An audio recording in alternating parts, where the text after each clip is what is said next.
तो गाइस लेकर आ चुका हूं आप सभी के लिए इस सीरीज का नेक्स्ट एपिसोड। उम्मीद करता हूं कि वीडियो आप सभी के पसंद आएगी। जो कि चैनल पर नया है वो प्लीज चैनल को सब्सक्राइब कर दे एंड वीडियो को लाइक करना मत भूलिएगा। तो चलिए शुरू करते हैं। तो एपिसोड की स्टार्टिंग होती है जुओ मैंसन के स्टडी रूम से, जहाँ पर ये फैटी कुछ अजीब चीजें लिखने में लगा हुआ होता है और इसको देखकर साफ साफ पता चलता है कि ये अपने दिमाग में कुछ ना कुछ खिचड़ी तो जरूर पकाने में लगा है। और तभी वो इंपीरियल सील की एक कॉपी निकालता है और कहने लगता है कि उस टूये ने, उस ब्रेट ने, कमीने ने मेरी बात को मानने के लिए मना कर दिया और जो इंपीरियल एडिक्ट मैंने निकालनी थी उसने मना कर दिया था। लेकिन उसे क्या लगता है कि मैं नहीं कर पाऊंगा। अगर ऐसी बात है तो इस मैटर को मैं पर्सनली हैंडल करने वाला हूँ, क्योंकि ये जेड सील है, जब तक मैं अपनी इच्छा अनुसार इसको इस्तेमाल करने लायक हूँ तब तक मुझे कोई भी नहीं रोक सकता। तुम्हें क्या लगता है, क्या तुम मुझे इसकी रिप्लिकेट बनाने से रोक सकते थे? चलो अब देखते हैं। जो तूसू है वो ट्रूप्स को लीड करते समय ही मारा जाएगा और इससे साफ साफ पता चलता है कि इसका जो फ्यूचर है वो इतना ज्यादा ब्राइट बिल्कुल भी नहीं है और ये ब्लाइंडली लॉयल बनाता है इस बात को लेकर। यहाँ तक कि जो इंपीरियल डिग्री है, अगर उसे ऑर्डर भी दे दी जाए ना सुसाइड कमिट करने के लिए इमिडिएटली, तो वो जरूर कर देगा। ये इतना ज्यादा लॉयल बंदा है। लेकिन इस बात का वो एक क्वेश्चन तक नहीं पूछेगा कि आखिरकार उसके साथ ऐसा क्यों होने में लगा हुआ है। जब तक मैं किसी भी तरीके से तूसू को एलिमिनेट कर दूं, फिर तुम मेरा कुछ भी नहीं बिगाड़ सकते। फिर तुम्हारे पास कोई भी रेनफोर्समेंट नहीं बचेगी और तुम अकेले रह जाओगे इस पूरी की पूरी दुनिया में और तुम सिर्फ और सिर्फ मेरी दया से जिंदा रहोगे। तभी फैटी वहां पर किसी को जोर से चिल्लाकर बुलाता, तो पता चलता है कि जो अंदर आने वाला बंदा है वो जाओ जिन है, इस जाओ जुओ फैमिली का जनरल, जो कि आकर कहता है कि आप मुझे अपना ऑर्डर दे सकते हो। तो फैटी वो इंपीरियल डिग्री निकालकर उसे दिखाता है और कहने लगता है कि तुम्हें जाकर ये इमीडिएटली लिनटोंग सिटी पे जो नॉर्दर्न काउंटी है वहां पर जाना है और इस इंपीरियल डिग्री को कमांडर नॉर्दर्न गैरिसन के कमांडर के तूसू को दे देना है। और एक बात का ख्याल रखना कि तुम इस बात का विटनेस रहोगी कि जो तूसू है उसने अपने आप से सुसाइड कमिट किया है और तुम अपनी आंखों से देख कर लाओगे और उसका सर काट कर मेरे पास लाओगे और मैं ये सर अपने हिज मैजेस्टी को गिफ्ट के तौर पर देना चाहता हूँ। इस जनरल के पास इसकी बात मानने के अलावा कोई भी दूसरा ऑप्शन नहीं होता। जब इनकी जो पंचायत है और इसकी जो खिचड़ी पकी रही होती है, आई मीन दूर से एक बंदी या फिर बंदा कोई भी होता है वो वहां पर सब कुछ देख रहा है और सारी की सारी न्यूज को एक पेज में लिखकर पिजन को दे देता है और कहने लगता है कि मुझे लॉर्ड जियाओ को इमीडिएटली इसके बारे में बताना होगा। और वो अपने उस क्राउ को वहां पर छोड़ देता है। वो कौन सा पक्षी है ये तो मुझे भी नहीं पता, खैर। और इसी तरीके से रात का सीन है वो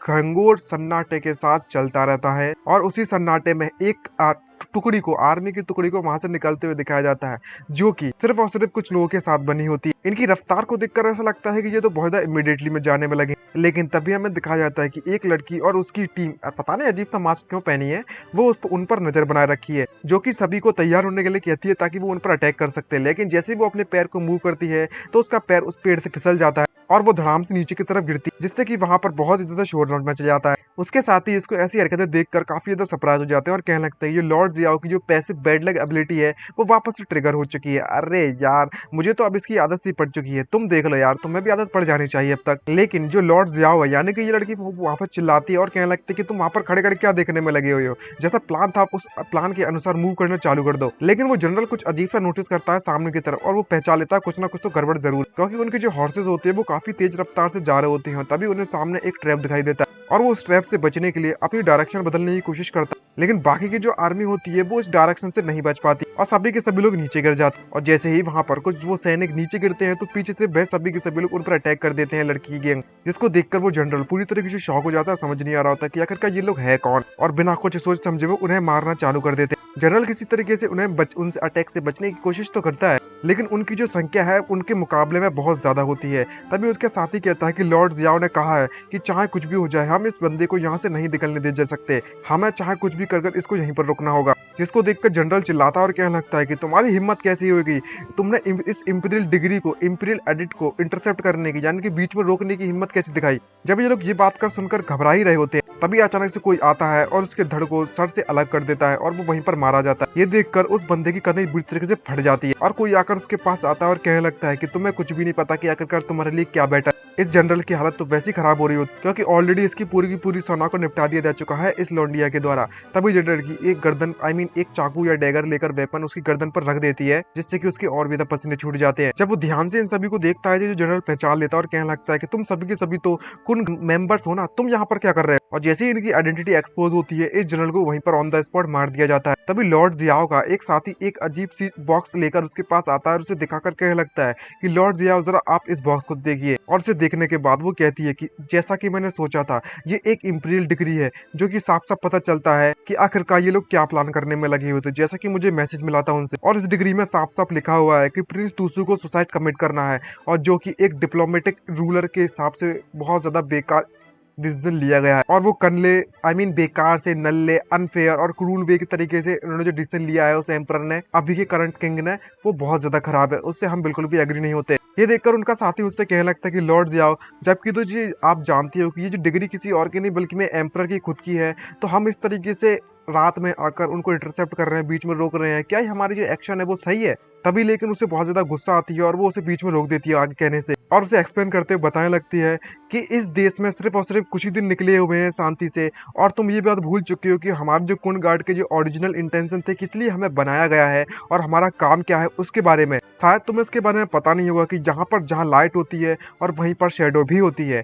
जब तक जो स्ट्रांग है वो कमजोरों को आगे बढ़ने का एक मौका देती है, एक होप देती है, उम्मीद देती है, लेकिन हम जो कुन गार्ड्स हैं वो हमेशा डार्कनेस में ऑपरेट करते हैं और लेट एम्परर यानी कि एम्परर क्वीन जिन को प्रोटेक्ट करते हैं। यही हमारा काम था और हमारे काम के अनुसार हम रूथलेसली एक्ट कर सकते हैं, और हमारी जो मेथड्स होती हैं वो बहुत ज़्यादा ब्लडी होती, हम सभी के हाथ खून से रंगे पड़े हैं। लेकिन एक बात को कभी भी मत भूलना कि हमारा जो एलिगेंस है, हमारी जो लॉयल्टी है, वो सिर्फ और सिर्फ लेट एम्परर की तरफ थी। अब तुम शायद ये बात भूल रहे हो कि लेट एम्परर ने साफ साफ टूसू को अपॉइंट किया था क्राउन प्रिंस के तौर पर।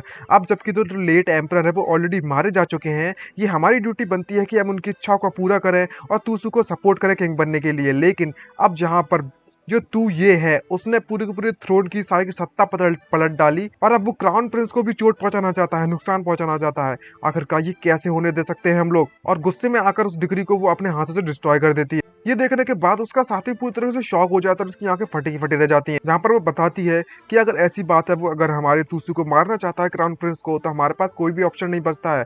हमारे जो क्राउन प्रिंस टूसू के जितने भी एनिमी हैं, हम कुन गार्ड उन सभी दुश्मनों को एडिट कर देंगे, यानी कि तबाह कर देंगे, डिस्ट्रॉय कर देंगे। और आसपास के जितने भी दुश्मन डेड बॉडीज पड़ी हुई होती है, उन सभी को क्लीन अप करने की इंफॉर्मेशन दे देती है, उन सभी से कह देती है और बोलती है कि इसके बारे में कुछ भी हो जाए किसी को पता नहीं चलने देना चाहिए। जो हमारे क्राउन प्रिंस टूसू हैं वो इस वक्त नॉर्दर्न टेरिटरी में फाइट लड़ने में लगे हुए हैं। अगर वो इतनी जल्दी वापस आने की कोशिश भी करते हैं बिना किसी की रोक टोक के, तो उन्हें यहाँ पर पहुंचने में कम से कम 4 दिन तो लग ही जाएंगे। और इन 4 दिन के दौरान चाहे कुछ भी हो जाए, तू ये को कभी भी इस बारे में पता नहीं चलना चाहिए कि जो इंपीरियल डिग्री है वो ऑलरेडी डिस्ट्रॉय की जा चुकी है। लेकिन इससे पहले मेरा खुद का जो पर्सनल मैटर है वो मैं निपटाना चाहती हूँ। मैं पर्सनली अपने हाथों से उस टूसू को मारना, तू ये को मारना चाहती हूँ। तू ये करंट एम्परर, जहाँ पर हमारे एमसी को कोई अंदाजा भी नहीं हो रहा होता कि आखिरकार उसके साथ क्या चलने में लगा हुआ। वो चिल मार के अपने हारम के साथ खेलने में लगा हुआ था और कहने लगता है कि आखिरकार कौन सी ब्यूटी मेरे बारे में सोच रही है जो मुझे इस तरीके से छींके आने में लगी हुई है। तभी 5 दिन बाद दिखाया जाता है जाओ जुओ की रेजिडेंस पर, जो कि काफी पैनिक में इधर उधर घूमने में लगा होता है और सोच रहा होता है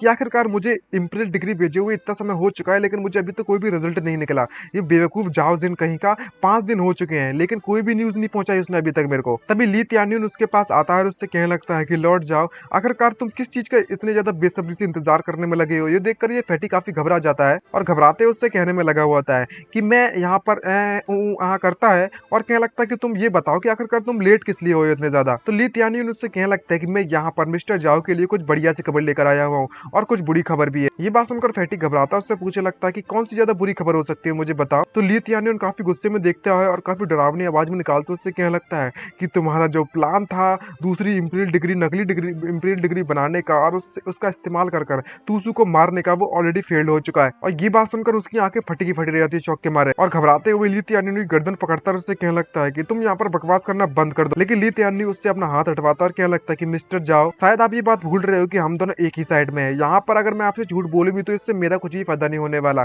और हम दोनों के बीच में फाइट करने की बिल्कुल भी जरूरत नहीं है। लेकिन शायद आपको इसके बारे में बिल्कुल भी अंदाजा नहीं होगा कि आखिरकार आपकी उस जनरल के साथ क्या हुआ होगा। आप शायद जूजिन के बारे में भूल गए हो कि जूजिन को इंटरसेप्ट कर दिया जा चुका था और उसे इस सिटी के बाहर ही 5 दिन पहले मार दिया जा चुका है। और तुम्हें इस बात का अंदाजा भी नहीं होगा कि आखिरकार उन्हें किसने मारा है। उन्हें मारने वाला कोई और नहीं बल्कि मैं कुन गार्ड की लीडर है जियाओ। ये देखकर इस फैटिक कतई फट जाती है और उसके पसीने छूट जाते हैं और काफी घबराते हैं। उससे पूछने लगता है, कुन गार्ड, क्या वो वही शेडो यूनिट जो कि डायरेक्टली फॉर्मर एम्परर के कंट्रोल में रहती थी? लेकिन आखिरकार ये कैसे पॉसिबल हो सकता है? ये देखकर ली तियानिन उसे ये सब भूलने के लिए कहता है और कहता है कि मिस्टर जाओ, आप इसके बारे में ध्यान मत दो, मेरी बात ये सुनो कि आपके लिए एक बढ़िया खबर है मेरे पास। भले ही जियाओ ने जाओ जिनको मार दिया है, लेकिन इसने गलती से इस बात पर भरोसा कर लिया है कि जो इंपीरियल डिग्री है वो तू ये के द्वारा भेजी गई थी और इसका जो नेक्स्ट टारगेट है वो कोई और नहीं बल्कि मैं तू ये खुद है। ये बात सुनकर ये फैटी काफी खुश होता है और उससे कहने लगता है कि ये तो काफी अच्छी खबर मिली, मुझे मजा आ गया। लेकिन जैसे इसे इस बात का होश आता है तो वो पूरी तरीके से शॉक हो जाता है और समझ नहीं पा रहा होता अभी मैंने क्या सुन लिया। तो वो उसकी बात को टोकता है और उससे कहने लगता है कि सिर्फ 1 मिनट रुको, तुम्हारे कहने का मतलब है कुन गार्ड वह तो हमेशा तो इंडिपेंडेंटली ऑपरेट करते हैं ना, तो आखिरकार उसे हमारे टॉप सीक्रेट मैटर के बारे में पता चला तो चला कैसे? तुमने इस खबर के बारे में कैसे पता लगाया? तो वो कहने लगता है कि मेरे पास खुद की मेरी मेथड से लौट जाओ, आपको खैर इसके बारे में चिंता करने की बिल्कुल भी जरूरत नहीं है, क्योंकि इस बार का जो मैटर है उसमें तुम काफी ज्यादा लकी रहे हो। तुम्हें तो इस बात का शुक्र मनाना चाहिए कि तुम्हारे पास एक ब्लेसिंग आई है डिस्कस के रूप में। हम लोग इस मौके का इस्तेमाल कर सकते हैं यहाँ पर इस हिज मेजेस्टी और तूसू के बीच में जो बैलेंस है उसे तोड़ने के लिए। शायद आपको पता नहीं होगा, लेकिन आज के समय में जो हिज मेजेस्टी है वो एक पार्टी रखने में लगी हुई है कुंगयुआन हॉल में और वहां पर कई सारे लोग भी मौजूद होंगे। अगर उस वक्त जियाओ वाकई में उस हिज मेजेस्टी को मारना चाहती है तो यही उसके लिए सबसे ज्यादा परफेक्ट और बेस्ट मौका होने वाला है। तो मुझे लगता है कि वो आज रात को अपना चांस जरूर लेगी। तो मैंने इस बात की अरेंजमेंट्स कर दी है कि वहां पर बिना किसी परेशानी के वह अंदर जा सके और इस पैलेस गार्ड को आज के लिए मैंने छुट्टी पर रख दिया है। अब जबकि जो जियाओ है वो कुन गार्ड को लीड करने में लगी हुई है और जो असैसिनेशन है वो फेल्ड हो चुका है तूसू को लेकर, तो जो तूसू है वो इस बात की जिम्मेदारी लेगा कि आखिरकार एम्परर को मारने वाला कौन है और सारी की सारी जिम्मेदारी और ब्लेम इस पर पड़ जाएगा और हम लोग इस मौके का फायदा उठा सकते हैं और बिना किसी हाई ग्राउंड के, जहां तक कि वह पूरी की पूरी आर्मी को कमांड भी कर सकता है, लेकिन वो इतना ज्यादा फॉर्मिडेबल तो नहीं होगा कि वो हमारा मुकाबला कर सके। ये देखकर ये बेटी काफी ज्यादा खुश होता है और कहने लगता है कि तुमने काफी ज्यादा अच्छा दाव खेला है ओल्डली, तुमने तू ये को भी मार दिया जबकि तुमने तूसू को फ्रेम कर दिया है, तुम तो वाकई में बहुत ज्यादा दिमाग निकला, मैंने इतना नहीं सोचा था तुम्हारे दिमाग के बारे में। तो ली तियानिन उससे कहने लगता है कि मैंने तुमसे जो अभी भी पहले कहा था कि तुम्हारे जो आइडियल सिनेरियो उसके बारे में जो फाइनल रिजल्ट है वो तो किस्मत पर डिपेंड करता है, अभी कोई गारंटेड रिजल्ट हमारे पास नहीं है। ये सुनकर फैटी फिर से उससे पूछता है कि तुम्हारे कहने का मतलब क्या है ओर्डली, कि तुम कहना चाहती हो कि इस प्लान में थोड़ी बहुत परेशानियां भी आ सकती हैं? तो वो वहां से जाते हुए उससे कहने लगता है कि मैं तो बस लॉर्ड जाओ को इन्फॉर्म करने के लिए आया था, प्लीज अब मैं यहाँ से जाना चाहूंगा। और वो वहां से जाते जाते सोचता है और सोचते कह रहा होता है कि मैंने सिर्फ अनप्रेडिक्टेबल फैक्टर्स के बारे में सोचा है, लेकिन मुझे ये नहीं पता कि जो हिज मैजेस्टी का जो प्लान है वो आगे क्या रहने वाला है। अगर अभी लॉजिकली सोचा जाए तो आजू है और आशा है वो तू ये को बहुत ही ज्यादा दिल से नफरत करती हैं, लेकिन आज के समय में इस कुंगियन हॉल में वह इस मौके का फायदा उठा सकती हैं, इस अपॉर्चुनिटी का फायदा उठा सकती हैं हिज मैजेस्टी पर अटैक करने के लिए इस पूरे के पूरे केओस के दौरान। लेकिन इस हिज मैजेस्टी को इसके बारे में कोई अंदाजा भी नहीं है कि उसके साथ क्या होने वाला है। लेकिन भले ही मुझे पता है कि वो काफी ज्यादा क्लेवर और गायल है, लेकिन क्या क्या वाकई में हम हिज मैजेस्टी को आगे पछाड़ पाएंगे, हम उन्हें हरा पाएंगे? मैं बस उम्मीद करता हूं कि मेरा दिमाग सिर्फ पैरानॉइड होने में लगा हुआ है, मैं कुछ ज्यादा नहीं सोच रहा हूँ और जो हमारा प्लान है वो सक्सेसफुली काम कर जाए। दूसरी तरफ हमारे एमसी की पार्टी को दिखाया जाता है जो कि कथई एंजॉय करने में लगा हुआ होता है अपने हारेम और बहुत सारी कंक्यूबाइंस के साथ, और उसी मूवमेंट पर जो कुंगियन हॉल में तू ये अपने हारेम के कथई बहुत ज्यादा मजे लेता है और फाइनली उसने अपनी जो कॉस्प्ले पार्टी है जो कि उसने प्लान किया था वो उसने स्टार्ट कर दिया है और कई सारी लड़कियां डिफरेंट टाइप का कॉस्प्ले कर वहां पर आती हैं उस पार्टी में और एक दूसरे के साथ बातें करने में लगी हुई होती हैं। तो अब इन कैरेक्टर्स को देखकर तो आप कमेंट करके जरूर बता ही सकते हो कि आखिरकार कौन सा कैरेक्टर कौन से एनिमी का है, और वो एक दूसरे के नर्व्स पर चढ़ती हैं और उससे कहने लगती है कोई फर्क नहीं पड़ने वाला कि तुम किस लिए कॉस्प्ले करो, लेकिन मेरी जो सिस्टर है वो काफी ज्यादा हॉट लगने वाली है, हिज मैजेस्टी मुझे ही चुनने वाले हैं। शायद इन सभी के सभी कंक्यूबाइंस के इसके बारे में पता भी नहीं है कि जिससे पहले कि ये इवेंट स्टार्ट हुए उससे पहले वे लोग ऑलरेडी किसी के प्लान का पाउंड बन चुके हैं और नोबल फैमिलीज की जितनी भी वुमेन्स हैं वो यहाँ पर भेजी जा चुकी हैं उनके प्लान के अनुसार, और वे सभी की सभी लोग उससे हारे में एक दूसरे के साथ फाइट करेंगे ताकि वो उसकी मालिक बन सके और हिज मैजेस्टी एम्परर की फेवरेट बन सके। और वे एक दूसरे पर नजर बनाकर रखे हुए हैं कि तुम्हें क्या लगता है जो हिज मैजेस्टी की जो अटेंशन है वो सिर्फ और सिर्फ तुम्हारे इस बेकार से लुक पर पड़ने वाली है। आज रात को चाहे कुछ भी हो जाए वो डेफिनेटली मुझे ही चुनने वाले हैं। डैम इट, इसकी जो ड्रेस है वो बहुत ज्यादा रिवीलिंग है, मैंने तो मिस कैलकुलेट कर दिया था। जब इनकी ये पंचायत चली रही होती है, एक दूसरे के खिलाफ नजर गड़ा गड़ा कर देख रहे होते हैं, तभी एंट्री होती है यहाँ पर लॉर्ड जियाओ की जो कि कुन गार्ड की लीडर है, जो कि वो भी कॉस्प्ले कर एक बहुत ही ज्यादा बढ़िया ड्रेस पहनकर आई हुई होती है और सभी को देखकर कहने लगती है कि हमारा जो रूलर है अभी करंट प्रेजेंट का, यानी कि तू ये, वो इस तरीके की डीबस्ट रूलर बन चुका है, तू ये वाकई में बहुत ज़्यादा शेमलेस बंदा हो चुका है। इसके पास कोई भी लिमिट नहीं है, इस तरह ये कॉस्ट्यूम पहना कर अपनी कंक्यूबेंस को यहाँ पर एंजॉय करने में लगा है। लेकिन मुझे ये बात समझ नहीं आ रही है कि इन लोगों का दिमाग तो खराब नहीं हो चुका है। क्लियरली उनके पास कोई भी मार्शल आर्ट से स्किल बिल्कुल भी नहीं है, लेकिन उनको देखकर ऐसा लगता है कि वो इतना ज्यादा पावरफुल चिलिंग टेक्निक कैसे इस्तेमाल कर सकते हैं। इनकी नजरें देखकर तो मुझे भी डर लगने लगा। मानना तो पड़ेगा, इस डीबस्ट का जो हारेम है, रूलर का हारेम है, वो वाकई में बहुत ज्यादा टेरिफाइंग है। इस बात से तो मैं भी एग्री हूँ। बाकी की जितनी भी लड़कियां होती हैं, जब इस लॉर्ड जियाओ को देखती हैं तो वो काफी घबराती हैं और आपस में कानाफूसी करते हुए कहने लगती है कि आखिरकार ये लड़की कौन है। इसने तो वाकई में प्रोएक्टिवली इस तरीके से ड्रेसअप किया हुआ है कि हम सभी को फेल कर दिया उसने अपने सामने।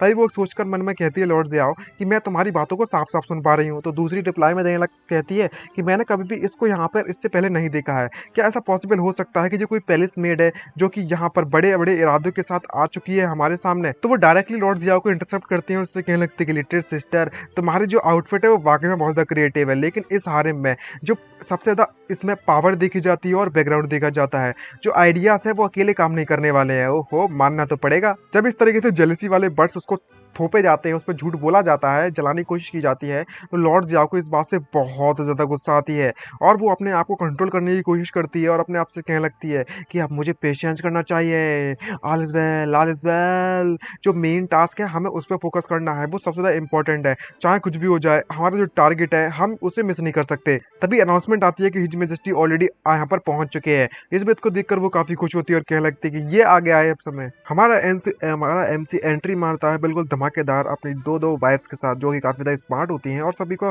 हेलो एवरीवन कहता है और एक बहुत ही बड़ा चुम्मा देता है और क्या लगता है कि मैं तुम सभी से बहुत प्यार करता हूँ। जिसको देखने के बाद उसकी सारी की सारी कंक्यूबेंस कहीं बौखला जाती हैं, पागल की तरह कहने लगती है कि मैं इसे और ज्यादा नहीं झेल सकती, योर मेजेस्टी मैं भी आपसे बहुत ज्यादा प्यार करती हूँ और फलाना दिखाना, जैसा कि आप जानते हुए क्या ही बोल सकते हैं ये। लेकिन तभी अचानक से हमारे एमसी की नजर किसी पर जाती है जिसको देखकर वो काफी शॉक होता है और उसे घूरने लगता है और उसकी नजर जाती है लीडर जियाओ पर। उसकी पॉलिटिकल पावर 41, मैकेनिज्म मैचेनिज्म जो भी है 65, मार्शल पावर्स 93, कॉन्क्वेस्ट 85, करिश्मा 85, रिबेलियन 88, काफी ज्यादा बेटर पॉइंट्स होते हैं बाकी लड़कियों के मुकाबले में। और उसके सारी की सारी इंफॉर्मेशन मिल जाती है कि ये फॉर्मर कुनगार्ड के लीडर है जो कि लेट एम्परर के कुंजिन के अंडर में काम किया करती थी और काफी ज्यादा स्किल्ड है ये दूसरे के घरों में चुपकर घुसने में, एक चोर की तरह, एक असासिन। काफी ज्यादा लॉयल है फॉर्मर क्राउन प्रिंस तूसू के लिए और वो यहाँ पर आई हुई है तू ये को असैसिनेट करने के लिए, यानी कि टपकाने के लिए, ताकि वो किसी तरीके से तूसू को असेंशन थ्रोन पर बैठा सके। तभी जियाओ उसको देखकर बहुत ज्यादा गुस्सा में नजरों में देखती है और कहने लगती है कि ये वही डीबेज रूलर का गेज है, इसने मुझे इतनी जल्दी नोटिस भी कर लिया। अब जबकि इसे लगता है कि इसने नोटिस कर लिया है तो वो अपना वेपन निकालती और डायरेक्टली उस पर अटैक करने के लिए कूद पड़ती है और कह रही होती है मनी मन में कि अब तुम्हारे यहीं पर अंत होता है। लेकिन हमारा एमसी पुत्री उसे कंफ्यूज हो ही रहा होता है और वो अपने ग्लासेस को उतारता तो लीडर जियाओ बिना कुछ सोचे समझे उन पर अटैक करने के लिए कूद जाती है और कहने लगती कि आज तो मैं योर मेजेस्टी मेरे हाथों से मरना ही होगा। लेकिन ये दोनों ने नोटिस करती है और चिल्लाते उससे कहने लगती कि तेरी हिम्मत कैसी हो गई है हिज मेजेस्टी के सामने इस तरीके से वर्ड का इस्तेमाल करने की, जिसको देखकर वो काफी कंफ्यूज भी होती है ये वाली और कह रही होती है कि ये वाकई में कॉस्प्ले पार्टी का ये इस तरीके से एसेंस है, इसमें तो बिल्कुल रियलिटी दिखाती है बहुत ज्यादा। जहाँ पर 5 दिन पहले की बातों को याद करते हुए हमें बताया जाता है किस तरीके से हमारे एमसी ने इन सभी को ट्रेन किया था और बोला था कि मेरी बिलव्ड कंक्यूबाइंस, मैंने ये डिसाइड कर लिया है कि मैं आप सबके साथ मिलकर एक कॉस्प्ले हारिम पार्टी रखने वाला हूँ आज से ठीक 5 दिनों बाद। जहाँ पर उनमें से वो पूछती है कि योर मेजेस्टी, मैं इस बात को लेकर बिल्कुल भी बहुत ज्यादा चिंतित हूँ, बहुत ज्यादा इग्नोरेंट हूँ, लेकिन आखिरकार जो कॉस्प्ले बंकी होते हैं वो होता क्या है। तो हमारा एमसी कुछ ड्रेसेस निकालता है और उससे कहने लगता है कि कॉस्प्ले पार्टी का मतलब ये है कि तुम्हें रोल प्ले करना पड़ेगा मेरी कंक्यूबाइंस, तुम्हें ज्यादा कुछ नहीं करना, वेरियस डिफरेंट डिफरेंट टाइप की ब्यूटीफुल कस्ट्यूम्स पहननी होंगी तुम्हें, यानी कि ड्रेसेस पहननी होंगी और आना होगा यहाँ पर उस पार्टी में। हम डिफरेंट रोल को टुगेदर एक साथ मिलकर रोल को निभा सकते हैं और खूब सारे गेम खेलेंगे, मजे करेंगे, पार्टी करेंगे और एंजॉय करेंगे। ये बात पूरी तरीके से उन्हें समझ में नहीं आ रही होती है, लेकिन फिर भी उनके दिमाग में एक ये बात जरूर बन जाती है कि जो कॉस्प्ले बंकित के जो एक मेन एसेंस है वो कुछ और नहीं बल्कि में फन और एक्साइटमेंट है रोल प्ले करते समय। बाकी सब सोच रहे होते हैं कि लड़की सिर्फ एक नाटक कर रही है ताकि योर मेजेस्टी को वो मना सके, लेकिन रियलिटी में पता नहीं है कि सच में मारने के लिए आई हुई है। लेकिन बाकी लड़कियों को इस बात से बहुत ज्यादा जलन महसूस होती है और उसे गुस्सा आती है और कहने लगती है इस लिटिल विक्सन को तो देखो, आखिरकार इसने असिस्टेंट का रोल निभाने की कोशिश की तो की कैसे, ये काफी ज्यादा डेंजरस रोल हो सकता है जिससे कि जो मेंस की जो डिजायर है कॉन्कर करने की दूसरे वाले बंदे सामने वाले बंदे को, वो जाग उठेगी। ये वाकई में बहुत ज्यादा चालाक निकली। हमने इसके बारे में कभी सोचा भी नहीं था। लेकिन चाहे कुछ भी हो जाए, हम इसको इसमें सक्सेसफुल बिल्कुल भी नहीं होने देंगे। अब जबकि हमने ऑलरेडी इसके बारे में पता लगा लिया है, हम इसे रोक कर रहेंगे। अब जबकि इन वुमेन्स की जेलसी सर पर चढ़ जाती है तो वो तुरंत उस लॉर्ड जियाओ पर कूद पड़ती है और कहने लगती है, योर मैजेस्टी, अब अगर ऐसी बात है तो हम इस अससन का ख्याल खुद रख लेंगे, आपको चिंता करने की जरूरत नहीं है। लेकिन शायद इन सभी को इस बात का बिल्कुल भी अंदाजा नहीं है कि हमारी जो लॉर्ड जियाओ है वो कितनी ज्यादा पावरफुल निकलती है। एक ही झटके में उसे पकड़कर दूर फेंक देती है। लेकिन लॉर्ड जियाओ को ये बात नहीं समझ रही जा रही होती है कि आखिरकार ये सब चल क्या रहा है। ये वुमन पूरी तरीके से क्रेजी है। क्लियरली देखा जाए तो इसके पास कोई भी कल्टीवेशन नहीं है, लेकिन फिर भी इन सारे की सारी लड़कियों को देखकर ऐसा क्यों लग रहा है जैसे कि ये रोल प्ले में कुछ ज्यादा ही घुस चुके हैं। क्या ये वाकई में रोल प्ले है? इस तरीके से होता है क्या इसके यहाँ पर रोल प्ले? अब सारी की सारी लड़कियां इस बात को समझ जाती हैं कि ये हमारी और मैजेस्टी को अपनी तरफ पढ़ाना चाहती है, यानी कि दूसरी तरफ जो में उसके फेवर को हासिल करना चाहती है। तो आखिरकार ये कैसे होने दे सकती हैं? ये चाहती है कि हम पर फेवर करें, हम पर। अब इस बहस में ये एक महायुद्ध छिड़ जाता है इन सभी के बीच में, और मन ही मन में सोचते सोचते उन सभी को चारों तरफ से पकड़ लिया जाता है इन सभी के द्वारा, इस लॉर्ड जियाओ को। और सभी कह रही होती हैं कि ये वाकई में हिज मैजेस्टी का जो कॉस्प्ले बंके होते हैं, ये वाकई में इस तरह के क्रूड मेंस का मतलब होता है। हिज मैजेस्टी इस तरीके से अटेंशन को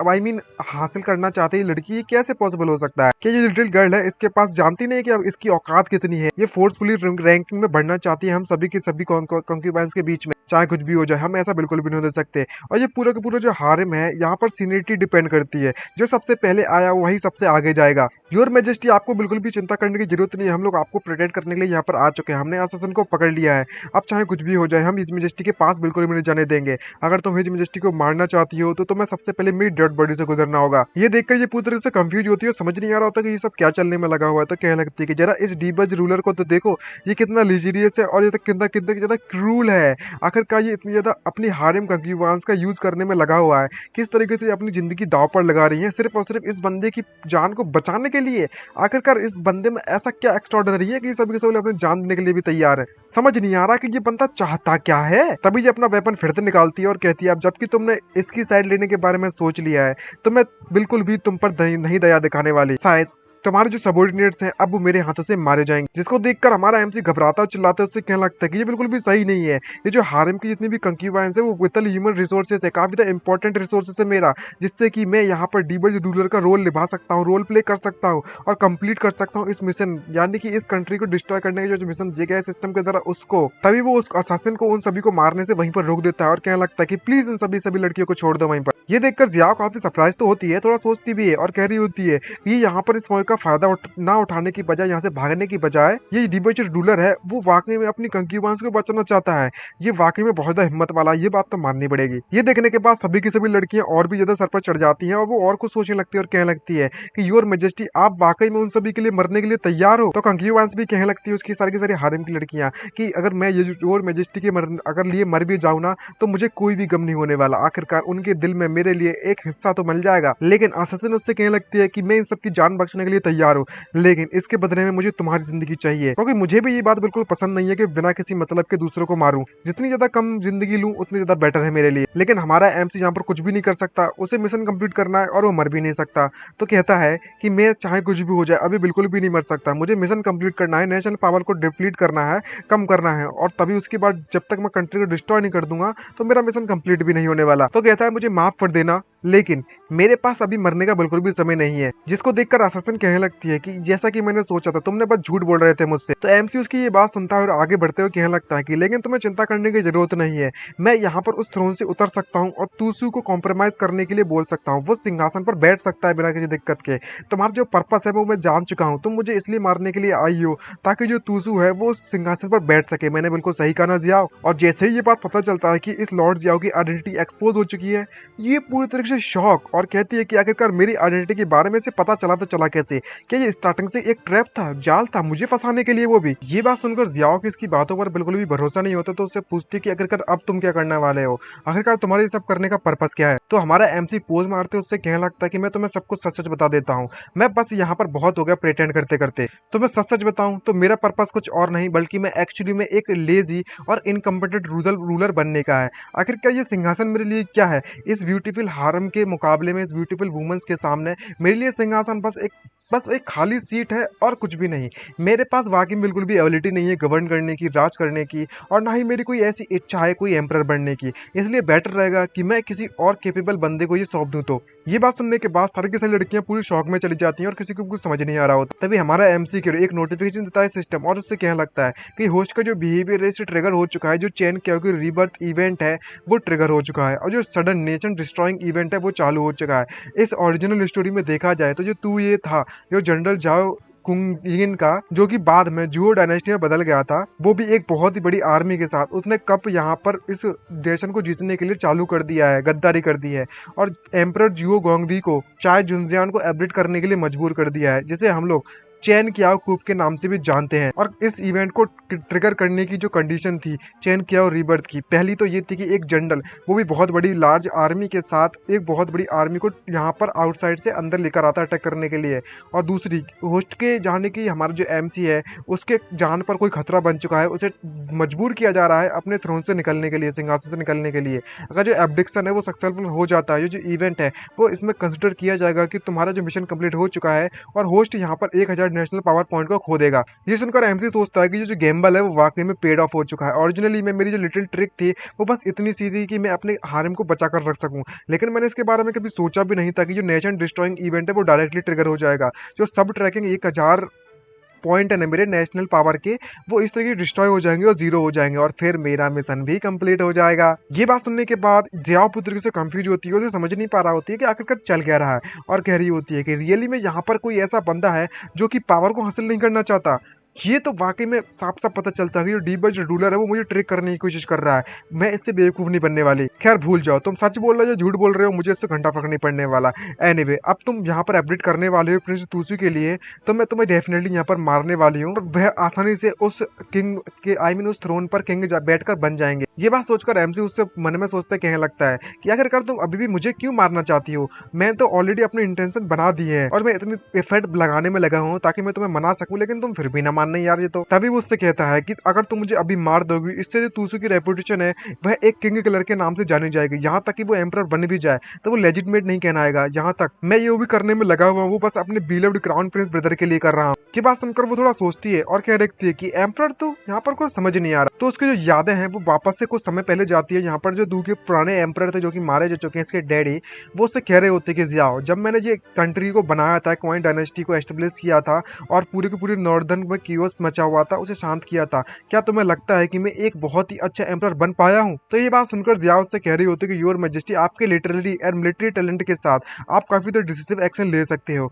और तुमने यानी कि आपने ऐसे ऐसे काम किए हैं कि आप बहुत ही ज्यादा बड़े पावरफुल मोनार्चिस में काउंट होते हो, और पूरे के पूरे एजेस में। लेकिन ये बात सुनकर एम्परर से कहने लगता है कि अनफॉर्चुनेटली मेरी जो मेथड थी वो सुटेबल थी कॉन्कर करने के लिए सिर्फ और सिर्फ परेशानी वाले समय में, लेकिन अभी का जो क्वाइन डायनेस्टी है वो शायद मुझ जैसे एम्परर की उन्हें बिल्कुल भी जरूरत नहीं पड़ने वाली। ये बात सुनकर वो उस बात से एग्री नहीं होती है, चिल्लाते कहने लगते कि नहीं, क्वाइन डायनेस्टी को आपको हमेशा जरूरत पड़ेगी योर मैजेस्टी। लेकिन तभी वो कुछ नोटिस करती है, क्योंकि जो एम्परर है वो पीछे मुड़कर देखकर उससे कहने लगता है कि मुझे पता है कि मेरी जो जिंदगी है वो खत्म होने वाली है, लेकिन जो क्वाइन डायनेस्टी है उसके लिए ये चीज इतनी ज्यादा बुरी भी नहीं है। मेरे को लगता है कि मैं मर जाऊंगा तो ठीक ही रहेगा, और मेरी मरने से पहले बस एक ही आखिरी इच्छा है, मैं उम्मीद करता हूँ कि जो भी सक्सेसर है, जो भी मेरे बाद का एम्परर बनने वाला है, वो मुझ जैसा टैलेंटेड ना हो, लेजी हो, रेकलेस हो और बहुत ज्यादा आलसी हो। जब तक वो बस टॉलरेंट हो, शांतिफुल हो, कोई भी लड़ाई झगड़ा ना करे और हमेशा कोई सक्सेस के पीछे ना भागे, इंस्टेंट बेनिफिट के पीछे ना भागे, तब तक वो एम्परर बन सकता है। उस समय पर मैंने सोचा था कि नेचुरली में उस वक्त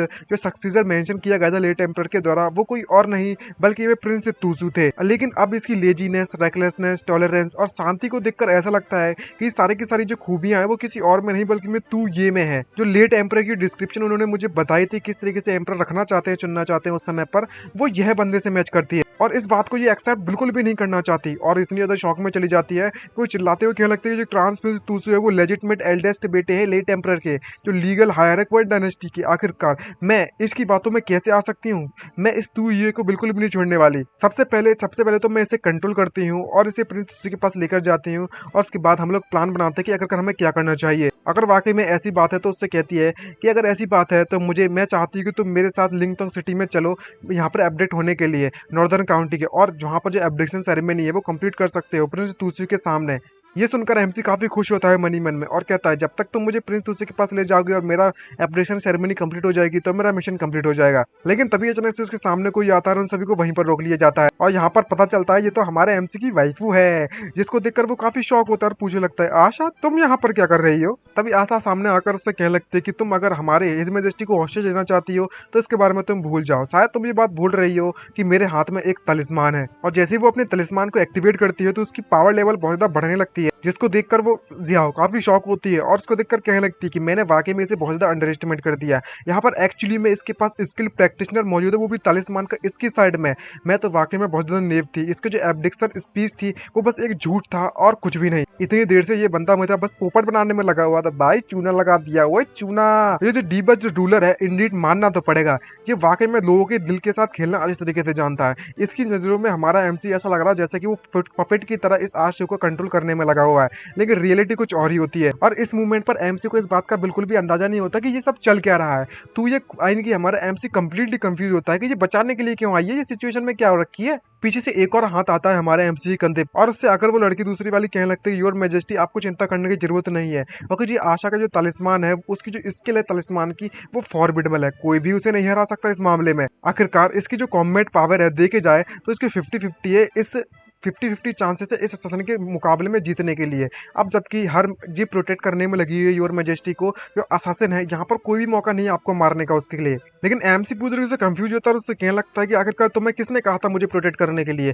तुम्हें अननेसेसरी काम करने की बिल्कुल भी जरूरत नहीं है। ये बात सुनने के बाद ये पूरी तरीके से कंफ्यूज होती है और कहने लगती है कि यहाँ तक मुझे पता था, मुझे लगता है यहाँ तक कि बिल्कुल सही काम किया है आशा ने यहाँ पर इंटरवीन करने के लिए दोनों के बीच की फाइट का, क्योंकि वो हमारे एमसी के एक्सप्रेशन देखकर कुछ ना कुछ तो सोच रही होती है। जिससे पहले की ली तियानुन ने आज जू और आशा को इस यहाँ पर भेजा था इस पैलेस में, उससे पहले इनकी जो कन्वर्सेशन है उसके बारे में थोड़ा एक जानकारी प्रोवाइड करवाई गई है, एक सीन दिखाया गया है। यहाँ पर ली तियानुन उससे कह रहा होता है कि तुम्हें पता है तुम्हारे मिशन के बारे में कि तुम्हें पैलेस में एंटर करने के बाद क्या करना है, तुम्हें बस ट्यू यू के बहुत ज्यादा क्लोज जाना है। तो आशा उससे कह रही होती है कि मुझे पता है कि एक मौका मिले तो मुझे उस डीबज रूलर तुये को पूरी तरह से निपटा देना है, मार देना है और अपनी फैमिली का बदला लेना है। ये बात सुनकर ली तियानुन ने समझाता है, उससे कहने लगता है हंसते हंसते जो डीबज रूलर है तू ये, अगर तुम उन्हें यहाँ पर इस तरीके से मार भी देती हो तुम्हारी जो फैमिली का बदला है वो तो कंप्लीट हो जाएगा, लेकिन तुम एक बार मारकर तुम्हें संतुष्टि मिलेगी उसे, तुम्हारा जो अल्टीमेट टास्क है वो कुछ और नहीं बल्कि पूरी की पूरी क्वाइन डायनेस्टी को डिस्ट्रक्शन पर लेना है, और जो कि तू क्वाइन जिन के द्वारा एस्टेब्लिश की गई थी, पूरी पूरी कंट्री को डिस्ट्रॉय करने का प्लान है तुम्हारा। तो तुम्हें इस बात का ख्याल रखना कि चाहे कुछ भी हो जाए तू ये जिंदा रहना चाहिए। ये बात सुनकर वो दोनों को दोनों उस वक्त पूरी तरीके से कंफ्यूज हो चुकी होती हैं, क्योंकि जो ली त्यानियू है उन्हें समझाते हुए कहने लगता है कि ओरिजिनली में देखा जाए तो सभी के सभी प्रिंस जितने भी प्रिंस मौजूद है यहाँ पर जो तू ये है वो सबसे ज्यादा इनकम्पिटेंट और फूलिश तरीके से यहाँ पर बाहर निकल कर आया, उभर कर आया है। प्रीवियसली देखा जाए कि मैंने उसकी मदद की थी ताकि वो थ्रोन पर असेंड कर सके, और तूसू जो आर्मी है वो बाहर लेकर गया है फाइट करने के लिए, जिससे कि वो पूरी की पूरी डायनेस्टी को अपने तुये के रूल में अंडर में चेंज किया जा सके। ये बात सुनकर ये काफी शॉक होती है और कह रही होती है कि तुम चाहते हो कि हम दोनों के दोनों कंक्यूबास बन जाए उस चायोटिक एरा में, उस तू ये के साइड में जाकर और रहने में लगे हैं, और उसे अपने इस खूबसूरत चार्म के साथ उसे पटाने की कोशिश करें, सेड्यूस करें और उसकी मदद करें उस क्वीन डायनेस्टी को डिस्ट्रॉय करने के लिए, ताकि वो खुद ही डिस्ट्रॉय कर दे। लीतानी उससे कहने लगता है कि आज यू तुम तो वाकई में काफी ज्यादा शार्प माइंडेड हो, तुमने पहले ही मेरे इरादों को पहले ही पहचान लिया और समझ लिया, लेकिन तुमने जो गैस किया है वो बस मेरा एक इनिशियल प्लान था। लेकिन एक बार जब से वो तू ये असेंड किया है उस थ्रेन को, उसके जो एक्शन है पूरी तरीके से बदल चुके हैं। इसकी जो प्रीवियसली इनकम्पिटेंट फूलिशनेस, इसके जो बिहेवियर था वो बस एक डिस्कस था हमें बेवकूफ बनाने के लिए, जिससे कि हमारे जो प्लान्स है वो काफी ज्यादा हार्ड हो चुके हैं एग्जीक्यूट करने के लिए, हम उसे बिल्कुल भी अंडर एस्टिमेट नहीं कर सकते। तो मैं तुम दोनों को भेजने में लगा हुआ हूँ मेरी जगह पर, तुम उसे ऑब्जर्व करोगे क्लोजली और उसकी वीकनेस के बारे में पता लगाओगे। ये सुनने के बाद ये काफी कंफ्यूज होती है और कह रही होती है मनी मन में, ये मैं पहली बार इस तरीके की एक्सप्रेशन देख रही हूँ मिस्टर ली के चेहरे पर। और कहानी प्रेजेंट में आती है जहाँ पर वो हमारे एमसी का एक्सप्रेशन देखती है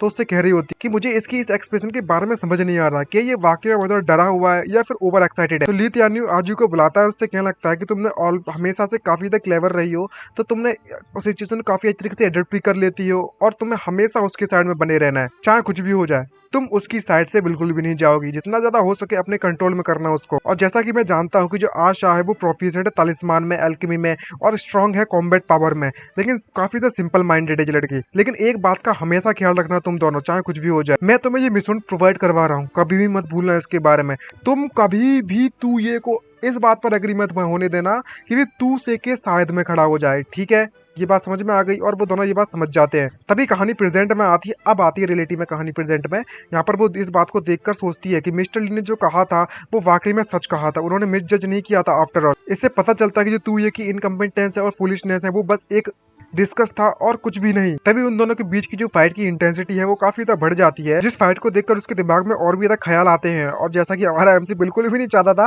वो भाई वैसा ही सोचने में लगे हुए, इनकी खुद की सोच है भाई। और कह रही होती है सोचते हुए कि इस बार इसने जानबूझकर इस हारिम की कॉस्प्ले पार्टी के बारे में अजीब सी पार्टी रखी थी ताकि वो किसी तरीके से कुन गार्ड के साथ कॉन्टेक्ट कर सके और तू के साथ डील कर सके।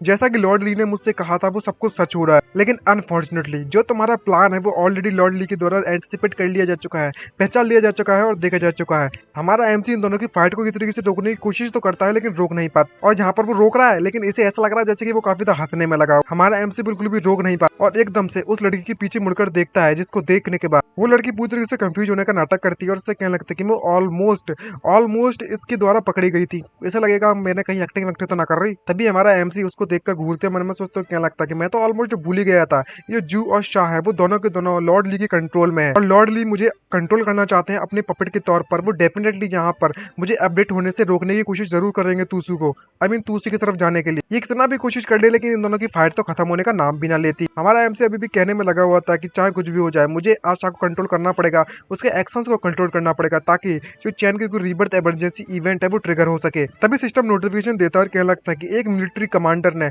काफी ज्यादा सिग्निफिकेंट फोर्स के साथ आउटसाइड से अटैक कर दिया है, जो होस्ट है उसकी जान को खतरा है और एब्रिट करने के लिए कमांडर के द्वारा फोर्स किया जा रहा है और जो एब्रिक्शन है वो सक्सेसफुल हो जाता है तो जो इवेंट है उसे कंप्लीट कर दिया जाएगा और मान लिया जाएगा। ये बात सुनकर वो काफी खुश महसूस होता है और स्माइल मारता है डेविल जैसी। लेकिन आशा तो वहां से फाइट करने का रुकने का नाम ही नहीं लेती। तभी उसके पास एक मौका मिलता है एमसी को, तो वो तुरंत जाकर आशा को पकड़ लेता है और कहने लगता है कि हाँ मुझे याद आ चुका है, मुझे आशा की एक वीकनेस के बारे में पता हुआ है कि मैं तो इसके बारे में पूरी तरीके से भूल ही चुका था। उसे पकड़ने के बाद वो तुरंत आशा के कमर पर हाथ रखता है और दूसरा हाथ इसके चिन पर यानी कि इसकी ठोडी पर रखता है और उसको देखकर कहने लगता है मन में सोचते हुए कि जब भी मैं इसके यहाँ पर टच करता हूँ, कोई भी अपोजिट सेक्स इसके सेंसिटिव एरिया पर टच करता है जैसे कि इसके चेहरे पर, इसके ठोडी पर, तो ये एक मेंटल ब्रेकडाउन स्टेट पर चली जाती है और उसकी पूरी की पूरी एनर्जी चली जाती है और वो वहीं पर बेहोश कर गिर जाती है।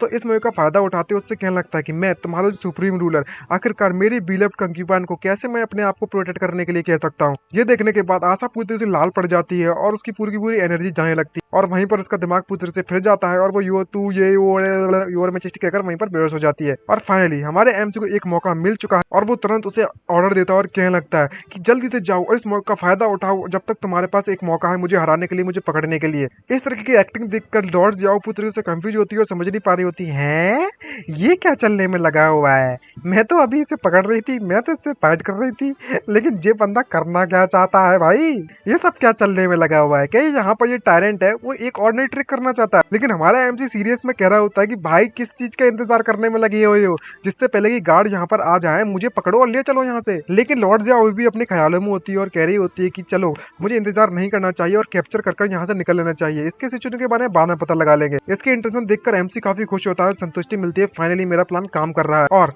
जैसे ही वो लड़की वहां पर बेहोश होकर नीचे गिरती है हमारा एमसी तुरंत अपने आप को सरेंडर कर देता है। लॉर्ड जाओ उसे पकड़ लेती है और आशा वहीं पर नीचे गिर जाती है। और जब आशा नीचे गिरने में लगी हुई होती है तभी अचानक से कुछ अजीब सा दिखाया जाता है कि वहां पर पूरी तरह से सन्नाटा छा जाता है, बहुत ज्यादा एनर्जी रिलीज होने लगती है, लेकिन शायद इसके बारे में किसी को पता नहीं होगा। तभी स्टोरी टेलर हमें बताता है कि जो सेकंड लेयर है जूगे शाह के यानी कि आशा के हिडन एट्रीब्यूट के बारे में सिस्टम उसे बताता है कि जब भी ये इस तरीके से इस स्टेट में चली जाती है मेंटल ब्रेकडाउन में किसी भी मेल कॉन्टैक्ट के द्वारा, तो शायद तुम्हें इसके बारे में पता नहीं होगा कि अगर उस मेल को उस लड़की के द्वारा यानी कि उसके अलावा कोई दूसरी लड़की भी हाथ लगाती है उस सेम मेल को, उस फैन ताउजू को छोड़कर वो उसकी एक मॉर्टल दुश्मन बन जाती है यानी कि जानी दुश्मन, और उसकी जो सिचुएशन है वो और भी तक खराब हो जाती है। तभी दिखाया जाता है कि उसकी जो पावर लेवल है वो अचानक से बढ़ने लगती है, उसकी अनकॉन्शियस स्टेट में होने के बाद भी ये पता नहीं इतनी पावरफुल कैसे बन जाती है, ये काफी खतरनाक ऑरा रिलीज करने लगती है। ये देखने के बाद लॉर्ड जियाओ पूरी से कंफ्यूज होती है, समझ नहीं पा रही होती कि ये सब चल क्या रहा है भाई। और आशा बूसी दूसरी पर्सनैलिटी उसकी एक्टिवेट हो जाती है और कह रही होती है कि तेरी हिम्मत कैसी है मुझसे मेरे मैन के लिए कम्पीट करने के लिए, ही इज माई मैन। और भाई ये लुक देखने के बाद तो कतई भाई बौखला गई हमारी जनता। It was really amazing guys. और इतनी अपनी खतरनाक पावर लेवल के साथ अपने ऑरा को रिलीज करते करते वो लॉर्ड जियाओ की तरफ बढ़ती है तो हमारा एमसी का दिन डर के फट जाती है उसकी, और वो लॉर्ड जियाओ से सबसे पहले तो दूर हट जाता है। और लॉर्ड जियाओ पूरी तरह से कंफ्यूज होती है, समझ नहीं पा रही होती कि चल क्या रहा है, क्योंकि जब से इसकी पावर लेवल बढ़ी हुई है इसकी एनर्जी बहुत ज्यादा रिलीज हो रही होती है उसके शरीर से। तभी Asha third level true fire technique का इस्तेमाल करती है, और इसकी इस टेक्निक को देखकर तो ऐसा लगता है जैसे कि जुजुत्सु की याद आ चुकी है। अगर जिसने वो एनिमे देखा है तो वो कमेंट करके जरूर बताना यार आप लोग ये मूव करोगे, कैसा लगा। और जैसे वो उस मूव को करती है तो वो एक बहुत बड़ी आग का गोला उसके पीछे बन जाता है, और वो उस आग के गोले को उस लॉर्ड जियाओ की तरफ थ्रो करने के लिए रेडी होती है। लेकिन लॉर्ड जियाओ को समझ नहीं पा रही होती कि ये चल क्या रहा है। तभी अचानक से वहां पर वो कुछ नोटिस करती है, और ये लड़की भी काफी ज्यादा घबराई हुई होती है इसको देखकर। और हमारे एमसी के तो भाई होश ही उड़ जाते हैं। सिस्टम उससे कहने लगता है कि अगर जो जियाओ है वो यहाँ पर हार जाती है तो जो चैन क्या रीबर्थ इवेंट है वो डेफिनेटली यहाँ पर फेल हो जाएगा। ये बात सुनने के बाद एमसी और शॉक होता और जल्दी से उन सभी को रोकने की कोशिश तो करता है, किस तरीके से वो जियाओ को बचाना चाहता है। तो ठीक उस अटैक के सामने आ जाता है और कहने लगता है कि जियाओ जल्दी से रास्ते से हट जाओ वरना तुम्हारे साथ बुरा होगा। लेकिन आशा ने अपना पूरा तरीके से कंट्रोल खो दिया होता है और बिना कुछ सोचे समझे अपनी फुल पावर से उस पर अटैक कर दिया। हमारा एमसी जियाओ को बचाने के लिए उसे उठाकर वहां से निकल लेता है, लेकिन उस अटैक के कारण एक बहुत ही बड़ा उस पैलेस में एक धमाका होता है, और उस धमाके के साथ जैसे ही हमारा एमसी जियाओ को बचाकर नीचे गिरता है तो हमें पता चलता है कि हमारे एमसी ने तो उस जियाओ को जोरदार तरीके से किस कर दिया है। इसके बारे में उसने कभी सोचा भी नहीं था, लेकिन जियाओ की जो पहली किस है वो योर मैजेस्टी जाने की हमारे एमसी की तरह ले ली जा चुकी, जिसको देखकर से काफी गुस्सा आता और वो चिल्लाते हुए एमसी को दूर फेंकते हुए कहने लगती कि तुम इस कंट्रोल कहेंगे, तेरी हिम्मत कैसी मेरे साथ ऐसा करने की। लेकिन इसी कारण जो जियाओ है वो नीचे गिरकर वहीं पर बेहोश हो जाती है और कुछ भी समझ नहीं पा रहा होता कि यहाँ पर क्या चलने में लगा हो। और ये लड़की भी इसको देखकर पूरी तरीके से शॉक हो जाती है जो, और सामने देखती तो देखती है कि हमारा एमसी पूरी तरीके से शॉक खड़ा हुआ है, उसे कुछ भी समझ नहीं आ रहा कि क्या चल रहा है, क्योंकि आगे इसके कितने भी प्लान थे वो सारे के सारे धरे रह चुके हैं। सिस्टम नोटिफिकेशन देते हुए कहने लगता है कि होस्ट के जो एक्शंस है उससे जो फेलियर हो चुका है तुम्हारा चैन क्यू रीबर्थ इवेंट, और ट्रिगर हो चुका है queen king circling the pillar nation all destruction event. और इस ओरिजिनल हिस्ट्री के दौरान जो तू ये वर्ल्ड था, तू ये के वर्ल्ड में जो असैसिनेट जिन के है उसे अटेम्प्ट किया था असैसिनेट करने के लिए क्वीन की यिंग जैंग को, और जो मेन हॉल है वहां पर मार दिया जा चुका था। लेकिन जो यिंग जैंग है यहाँ पर उसने अपनी सुपर मूवमेंट स्किल के साथ बाद में जिन के को अटैक कर उसे बचा लिया गया। और जो सपोर्टिंग कैरेक्टर है जो फेमस फिजिशियन जिया वू है उसने एक मेडिसिन बॉक्स थ्रो कर दिया था उसे हिट करने के लिए, जिससे कि जो असैसिन है वो यहाँ पर फेल हो गया, क्योंकि जो सिचुएशन है वो पूरी तरह से रिवर्स हो चुकी है कि जो असैसिन है वो उसे मारने के लिए आया हुआ था लेकिन दूसरे बंदे ने उसे बचा लिया है। वो उस तरीके से ओरिजिनल स्टोरी से बदल चुकी है कहानी, क्योंकि जो असैसिन है इस बार जियाओ थी लेकिन उसे बेहोश कर दिया जा चुका है जमीन पर गिराकर। जो क्वीन सर्कलिंग पिलर है इवेंट है वो ट्रिगर हो चुका है इन फॉलोइंग कंडीशन के द्वारा। जो असैसिन है उसने अटेम्प्ट करने की कुछ मारने की कोशिश की थी होस्ट को इस मेन हॉल में। दूसरी कंडीशन ये है कि जो तो कोई थर्ड पार्टी कैरेक्टर है जो प्रोफिशिएंट है मेडिसिन आर्ट में वो प्रेजेंट था इस असैसिन के दौरान, और थर्ड पार्टी कैरेक्टर ने उसे असैसिन के मारने के तुम्हें मारने की जो एक्शन लिया था उसमें इंटरसेप्ट कर दिया और बीच में रोक दिया, जिससे कि जो होस्ट है उस असैसिन को रोकने में कामयाब रहा, और जो इवेंट है वो इस तरीके से कंप्लीट समझा गया है। और होस्ट को यहाँ पर 1000 नेशनल पावर पॉइंट भी मिलेंगे। कांग्रेचुलेशन होस्ट, आपको 1000 पॉइंट मिल चुके हैं। लेकिन हमारा एमसी तो डिस्ट्रॉय करना चाहता था, हो गया कुछ और उल्टा ही, जिससे कि एमसी को काफी गुस्सा आती है और वो अपने गुस्से पर कंट्रोल नहीं कर पा और जोर से चिल्लाते उससे कहने लगता है कि तुम तो तेरी जात को पैदा मारूं, आखिरकार क्या ही क्रेपी नेशनल डिस्ट्रक्शन इवेंट था और सारा का सारा इवेंट डिस्ट्रॉय हो चुका है। आखिरकार इस तरह की जो इवेंट्स हैं वो सिर्फ और सिर्फ पॉइंट को रिडक्ट करना चाहिए था, मेरे पॉइंट्स ऐड भी हो सकते हैं, मैंने इसके बारे में पहले कभी नहीं सोचा। और जब एमसी इतनी ज्यादा गुस्से में होता ही है तो सभी के सभी लोग आसपास खड़ी हुई लड़की काफी ज्यादा डर जाती है इसका इतना भयानक और देख, और डर के मारे इसका मुंह फटा फटा रह जाता है और कह रही होती है कि वो दोनों के दोनों जो एक्सपर्ट फाइट कर रहे थे वो बेहोश होकर गिर गए, लेकिन इस बंदे को बिल्कुल भी चोट नहीं आई इस भयानक अटैक के दौरान, लेकिन ये अभी भी यहाँ पर खड़ा हुआ। मानना पड़ेगा योर मैजेस्टी तो वाकई में बहुत ज्यादा पावरफुल निकली, जितना हमने सोचा था उससे कई गुना ज्यादा। हमें कभी भी इन्हें अंडर एस्टिमेट नहीं करना चाहिए। लॉर्डली,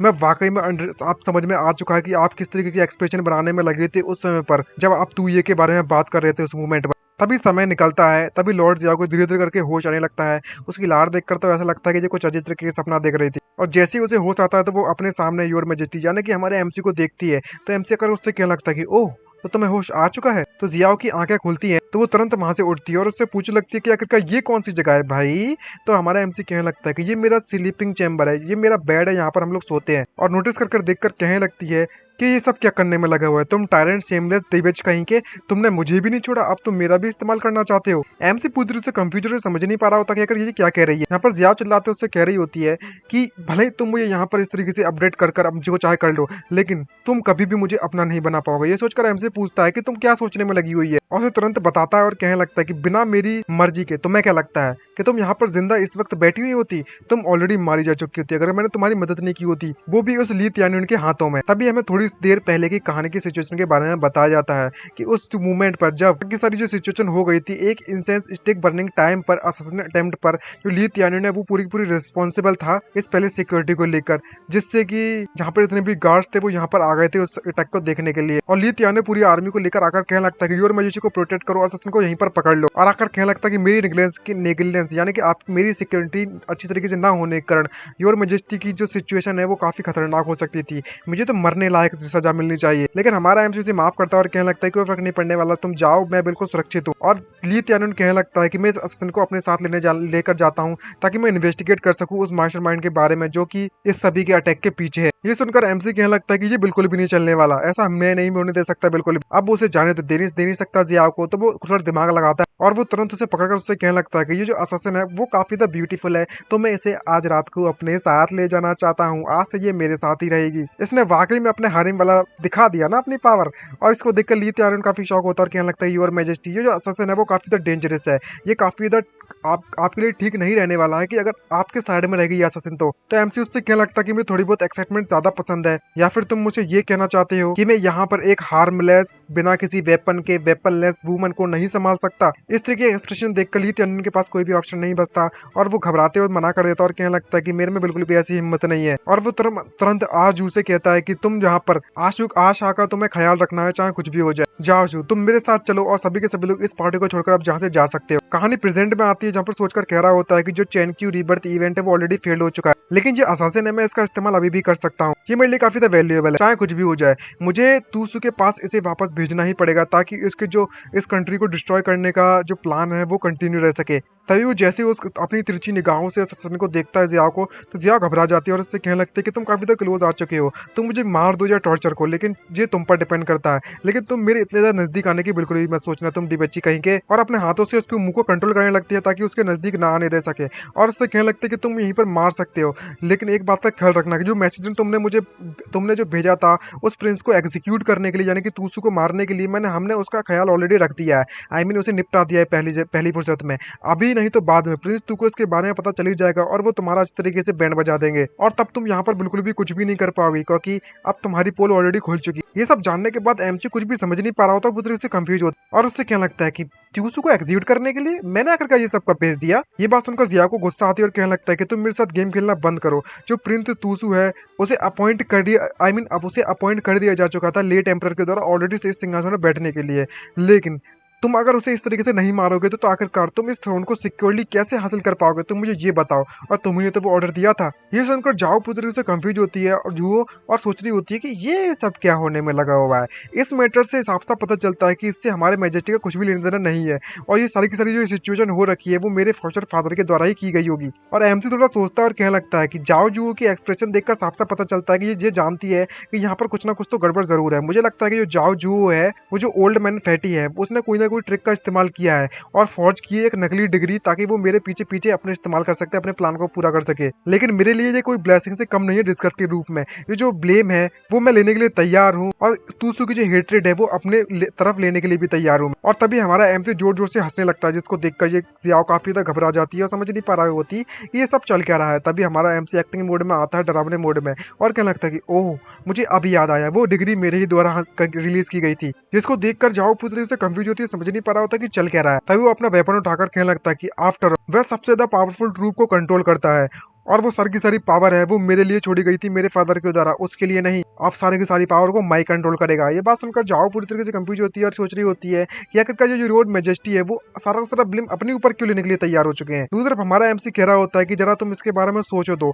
सिंपली अगर मैं एग्जीक्यूट कर देते हैं उस डिग्री को ये काफी तो डल होने वाला है, तो मैंने ये डिसाइड कर लिया है कि मैं थोड़े मजे करने के लिए अपने प्लान को और ज़्यादा इंटरेस्टिंग बनाने वाला हूँ और मैं थोड़ा और इसके साथ खेलने वाला हूँ। ये देखकर जियाओ पुत्र से घबरा जाती है कि किस तरीके से हमारा एमसी उस पर अटैक कर देता है, लेकिन पता चलता है कि यहाँ पर तो कुछ भी ना हुआ। और धीरे धीरे करके जैसे ही वो अपनी आंखें खोलती है तो वो देखती है कि उसकी जो चेन्स बंधी थी हाथ में उसे तोड़ दिया जा चुका है इसकी स्वॉर्ड के द्वारा। इसको देखकर वो कंफ्यूज होकर पूछती है कि आखिरकार तुम मुझे इस तरीके से नहीं मारने वाले क्या। तो एमसी क्या लगता है कि अब जबकि तुमने मेरे मैसेंजर को मार दिया है तो तुम यहाँ पर ये मैसेज उसे डिलीवर कर सकती हो कि एक न्यू डिग्री में तुम्हें देने वाला हूँ तूसू को पहुंचाने के लिए। मेरी उसकी जगह पर मेरे जो फादर है उन्होंने कहा था कि जो तूसू है वो एक वॉरियर के तौर पर पैदा हुआ है और उसे ट्रेन किया गया था इस थ्रोन पर बैठने के लिए और अपॉइंट किया गया है प्रिंस के तौर पर नॉर्दर्न प्रोविंस में और नॉर्दर्न आर्मी का कमांडर भी बना दिया जा चुका है। लेकिन जिस तरीके से मैं सिचुएशन को देखता हूँ उससे पता चलता है कि वो बस एक ब्रूट फोर्स को यूज करना जानता है और रॉ स्ट्रेंथ है उसके पास और इसलिए मुझे उससे डरने की बिल्कुल भी जरूरत नहीं है। लेकिन बात करें मेरे बारे में, आज से और अभी से मैं सिर्फ और सिर्फ उसको उसके टाइटल और उसकी पोजीशन से रिलीज ही नहीं करूंगा, बल्कि मैं उसका जो सरनेम तू है उसे भी उससे छुड़ा लूंगा, उसके हटा दूंगा और डिमोट कर दूंगा एक कॉमनर के तौर पर। ये बात सुनकर जियाओ और भी ज्यादा शॉक हो जाती है, जहाँ पर एमसी कह रहा होता है कि उसे जाकर ये बता दो कि अगर इस बात से ये मेरे डिसीजन से डिसएग्री करता है तो वो डायरेक्टली रिबेल कर सकता है और रिक्लेम कर सकता है बिना किसी दिक्कत के राइटफुली अपनी इस सिचुएशन को, इस पोजीशन को। तुम्हें चिंता करने की जरूरत नहीं है, मैं यहाँ पर इस कैपिटल में उसका अटैक करने का इंतजार करूंगा। और इसकी स्माइल वाकई में किसी डेविल से कम नहीं होती। और मनी मन में कह रहा होता है कि मैं किस तरीके यहाँ पर फूलिश, एरोगेंट, टायरेंट, जेलेसी अपने ब्रदर से जलने में लगा हुआ हूँ, उसे जानबूझकर रख ले गुस्सा दिला रहा हूँ। ये जो एक्टिंग है ना, मैं मानना तो पड़ेगा, मैं बहुत अच्छी एक्टिंग करता हूँ और ये बिल्कुल रियलिस्टिक जैसी लग रही है। तभी सिस्टम नोटिफिकेशन देता है और उससे कहने लगता है कि सिस्टम प्रॉम्प्ट मिल चुका है, होस्ट की जो एक्शन है उसे ट्रिगर कर लिया सेकंड लेवल नेशन कालमिटी इवेंट को, जिंगनन रिबेलियन। इसको देखकर वो कंफ्यूज होता है और पूछने लगता है कि यहाँ पर एक और सेकंड लेवल नेशन कालमिटी इवेंट है, आखिरकार जो चीज है कैसे डिफरेंट हो सकी रेगुलर नेशनल कालमिटी इवेंट से। तो सिस्टम एक्सप्लेन करते हुए बताने लगता है कि जो ओरिजिनल हिस्ट्री थी तूये के वर्ल्ड में, जो मिंग एम्परर थे यांगवी जू जियोनमेन, उन्होंने ऑर्डर दिया था नॉर्दर्न प्रिंस के यांगवी जू दी के टाइटल को रिमूव करने के लिए, और जिससे कि उसका गुस्सा भड़क गया, उसने रिबेलियन कर दिया। जो यान आर्मी ने अटैक कर दिया मिंग कैपिटल पर, जिंगलिन पर, और जू येनमिन का जो फेट था वो पूरी तरह से अननोन रहा था और जिंगलिन रिबेलियन यहाँ पर सक्सेसफुल रहा। पहली बात तो ये है कि जो कैपिटल पर इसकी जो कंडीशन है जिंगलिन रिबेलियन को पूरा करने की, कैपिटल पर सबसे पावरफुल प्रिंस का ट्रूप्स के साथ अटैक करना। जो होस्ट है एम्परर के तौर पर वो ऑर्डर दे सकता है उसके प्रिंस की पावर को रिमूव करने के लिए। अगर उस मूवमेंट पर प्रिंस रिबेल कर देता है इस ऑर्डर के कारण, इसे कंसिडर किया जाएगा मिशन कंप्लीट और तुम्हें 1000 पॉइंट मिल जाएंगे और डिटेक्ट हो जाएगा तुम्हारे पॉइंट सारे के सारे। और जो प्रिंस की आर्मी है वो कैपिटल तक पहुंच जाती है और पूरी तरह से सेकंड फेज पर पहुंच जाती है, जिससे कि तुम्हारे 10,000 नेशनल पावर पॉइंट डिटेक्ट हो जाएंगे। ये बात सुनने के बाद एमसी कतई मौज ही मौज हो जाती है और वो काफी खुश हो जाता है और कहने लगता है कि ट्रूली में भाई मानना पड़ेगा, जो सेकंड लेवल नेशनल कालमिटी इवेंट है, अगर ये दोनों के दोनों सक्सेसफुल हो जाते हैं तो मेरे जो नेशनल पावर पॉइंट है वो डेफिनेटली नेगेटिव में चला जाएंगे। जियाओ पूरी तरह से कंफ्यूज होती है, एमसी को इस तरीके से हंसती हुए देखती है और कह रही होती मनी मन में, ये जो फूलिश टायरेंट है इसको देखकर ऐसा लगता है कि इसके पास वाकई में खुद दिमाग तो जरूर है, कुछ ना कुछ तो खिचड़ी जरूर पका रहा है। ये मेरे लिए वाकई में बहुत ज़्यादा बेस्ट अपॉर्चुनिटी हो सकती है, कम से कम प्रिंस तूसू के इसके असली सच्चाई के बारे में तो पता चल जाएगा और वो रिक्लेम कर सकते हैं इस थ्रोन को बिना किसी दिक्कत के। और ये सोचकर वो वहां से चली जाती है, एमसी से गुड बाय कहने लगता है। जुओ पुत्री से कंफ्यूज होती है और कह रही होती है मन में सोचते हुए कि योर मैजेस्टी सिर्फ और सिर्फ असर को यहाँ से जानबूझकर जाने नहीं दिया, बल्कि मेरे फोस्टर फादर का सारा ब्लेम अपने सर पर भी ले लिया है। आखिरकार ये सब करने का इसका पर्पस क्या है?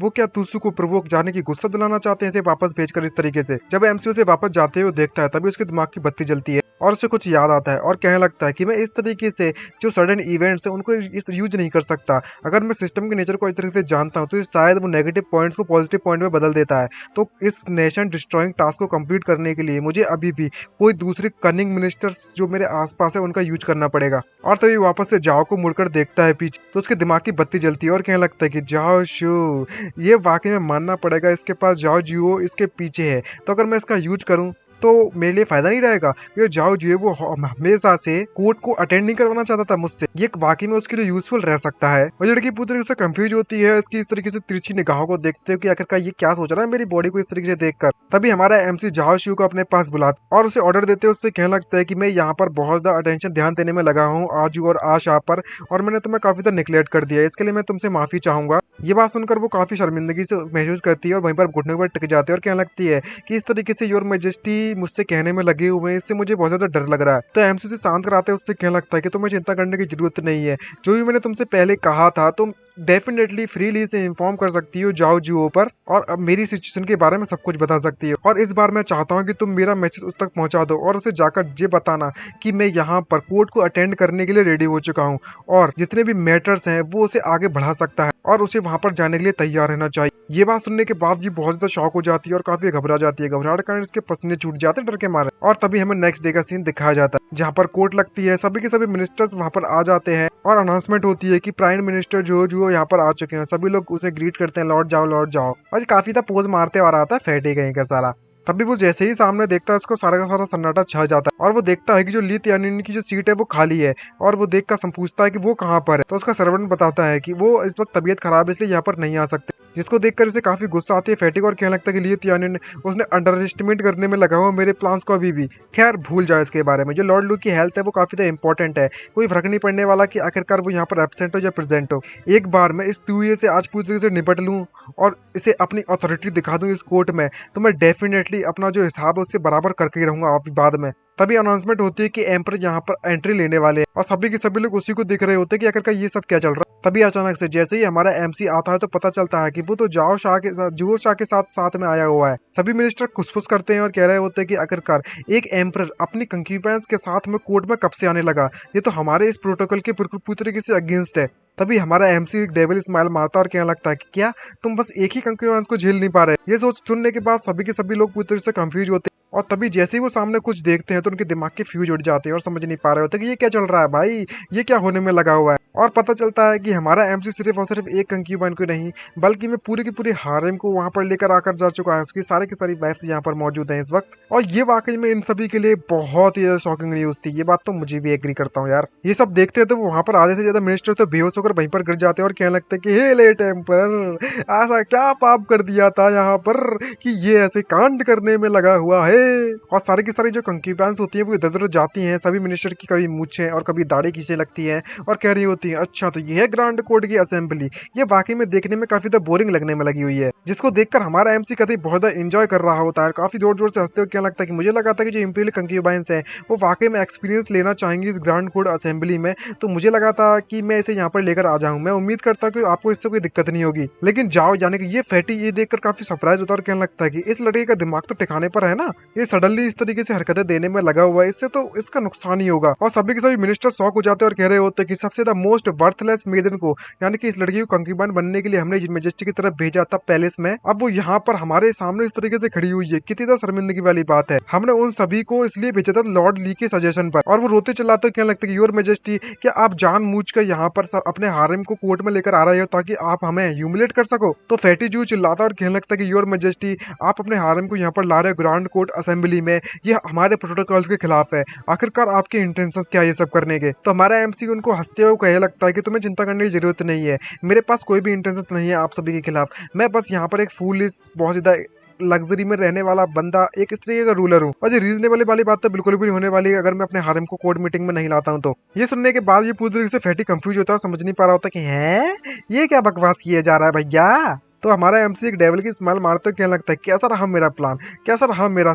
जो स्कैम है। तुम यहाँ पर मुझे शर्मिंदा करना चाहते थे, लो भाई अब तुम मुझे बिल्कुल टच भी नहीं कर सकते। तभी वो प्रिंस एमसी अनाउंस करता है और कहने लगता है कि जाकर तुम इन सभी को यहाँ पर बैठने के लिए सीट लेकर आओ। तभी वो कुछ सीट्स लेकर आता तो है लेकिन इनके लिए काफी कंफर्टेबल नहीं होती। तो एमसी कहता है कि जो मेरा फर्स्ट टाइम अराइविंग है यहाँ पर आने में, तो जहाँ पर तुम्हें जगह मिले तुम वहाँ पर बैठ सकती हो। तो सभी कंक्यूबेंस कहने लगते हैं कि हमें वाकई में ग्राउंड पर जमीन पर बैठना पड़ेगा, मैं वाकई में योर मेजेस्टी के साथ ड्रैगन थ्रोन पर बैठना चाहती हूँ। तभी सिस्टम नोटिफिकेशन देता है एमसी को और कहने लगता है कि होस्ट की इस तरीके से डिस्क्रिप्शन करने में लगा हुआ है और पूरी तरीके से इज्जत का प्रोटोकॉल का कवाड़ा कर दिया है। 500 नेशनल पावर पॉइंट डिटेक्ट कर लिए जा चुके हैं। ये देखकर एमसी काफी खुश होते कहने लगता है कि वाह ये ट्रिक थी इस तरीके पूरी तरीके से ग्रांड कोर्ट असेंबली को कियोस में डालने की, वो वाकई में काम कर चुकी है। मैं एक और क्रिएट करने वाला हूँ यहाँ पर कुछ एडिकेट ब्रेक करने वाले इंसिडेंट को, जिससे कि जो मेरी रॉयल डिग्निटी है वो सभी के सामने डिस्ट्रॉय हो जाए मिनिस्टर के सामने और मेरे और भी द पॉइंट लॉस हो जाएंगे। लेकिन इसे क्या पता था कि इन मिनिस्टर की हालत इतनी खराब हो चुकी थी कि बेहोश होने लगते हैं सभी के सभी लोग। और ये फैटी अपने गुस्से पर कंट्रोल नहीं कर पा रहा होता और कह रहा होता है कि भाई साहब इसे तो मैं बाद में बताता हूँ साले। तो एमसी अनाउंस करता है और कहने लगता है कि ये मेरा सबसे पहला फर्स्ट कोर्ट सेशन है, तो सभी के सभी जो मिनिस्टर्स हैं वो यहाँ पर कुछ है रिपोर्ट करने के लिए गया। जिसको देखकर मिनिस्टर कहने लगता है कि फाइनली जो ड्रामा है वो यहाँ पर खत्म होने वाला है। जो लॉर्ड जाओ है वो मूव करना चाहते थे यंग एम्परर के अगेंस्ट। अब यहाँ पर ये कुछ ना कुछ प्लान जरूर करेगा। तभी फैटी बोलता है कि योर सर्वेंट यहाँ पर कुछ रिपोर्ट करना चाहता है। रिसेंटली में यहाँ पर काफी ऑस्पिशियस साइंस दिखाए गए थे, हमें मिला गया है फार ईस्ट आइलैंड में, जो कि मैं आपके सामने कुछ प्रेजेंट करना चाहता हूँ। एमसी इसकी परमिशन देता है और उससे क्या लगता है कि आखिरकार किस तरीके के ऑस्पिशियस है। तो फैटी जोर जोर से हंसता है और वहाँ पर ताली बजाकर बुलाता है और कहने लगता है कि मैं किसी और चीज को नहीं बल्कि मैं डिवाइन बीस्ट ब्लू ड्रैगन को आपके सामने लाना चाहता हूँ। मुझे लगा था कि ये सिंबलाइज करेगा हमारे इस ग्रांड क्वीन डायनेस्टी को, तो इसलिए मैं प्रेजेंट देना चाहता था इस ऑस्पिशियस साइन को योर मैजेस्टी को आज। जिसको देखकर एमसी उससे पूछता है कि ओ वाकई में क्वीन डायनेस्टी को जो आगे बढ़ाएगा क्या। इतनी ज्यादा इंटरेस्टिंग ना होते एक्सप्रेशन को देखकर फैटी कंफ्यूज होता है। क्या लगता है कि इसको देखकर लगता है कि मेरी बात सुनकर इसे बिल्कुल भी मजा नहीं आ रहा है, लगता है कि इसने मेरे प्लान को पहले ही पहचान लिया। अगर वाकई में ऐसी बात है योर मैजेस्टी, प्लीज आप जरा इस डिवाइन बीस्ट को एक बार देखो तो जरा। वो अपने इमोशन पर कंट्रोल नहीं कर पा रहा होता और वो तुरंत ताली बजाकर डिवाइन बीस्ट को बुलाता है और कहने लगता है कि इस डिवाइन बीस्ट को यहाँ पर प्रेजेंट किया जाए। और जैसे ही वहाँ पर एक डिवाइन बीस्ट एंट्री मारता है तो सभी के सभी जो मिनिस्टर्स होते हैं वो देखकर इसे शॉक हो जाते हैं और आधे से ज्यादा डर जाते हैं। और हमारा एमसी से देखकर पूरी तरह से कंफ्यूज और सोच रहा था अभी ये क्या बवासीर है। और असलियत में पता चलता है कि ये कोई डिवाइन ड्रैगन बीस्ट वगैरह तो ना, बट एक भाई साहब मगरमच्छ निकला हमारी भाषा में। और पूरे के पूरे लोग इसको देखकर पूरे सन्नाटे से छा जाते हैं और हमारा एमसी इस पर अपनी हंसी को कंट्रोल नहीं कर पाता और क्या लगता है क्या ये वाकई में वह डिवाइन अ गॉड डैम ब्लू ड्रैगन है। मजाक तो नहीं चल रहा हमारे साथ। मेरे ओरिजिनल वर्ल्ड में ये कुछ और नहीं बल्कि मैं कोमोडो ड्रैगन के नाम से जाना जाता है। आखिरकार किस तरह की चीज होगी जो फार ईस्ट आइलैंड में ये मिलने लगी हुई है। भाई बाल तो मगरमच्छ जैसा दिख रहा था, अभी कुछ और जैसा दिख रहा है, बट मैं तो कंफ्यूज हूँ, आप लोग बताओ। तभी वो फैटी उससे कहने लगता है कि योर मैजेस्टी जरा इसके मैजेस्टिक और ब्लू ड्रैगन को देखो तो जरा कितना ज्यादा पावरफुल लग रहा है। और दूसरा मनी मन में खुश होते हुए कहने में लगा हुआ था कि अब जबकि मैंने प्रेजेंट कर दिया इस स्पिरिट को, आखिरकार तुम किस तरीके से रिस्पॉन्ड करोगे। तो सिस्टम नोटिफिकेशन देते हुए कहने लगता है कि जो एक्शन है एक की फिगर बनता है डिस्ट्रक्शन करने के लिए कंट्री को।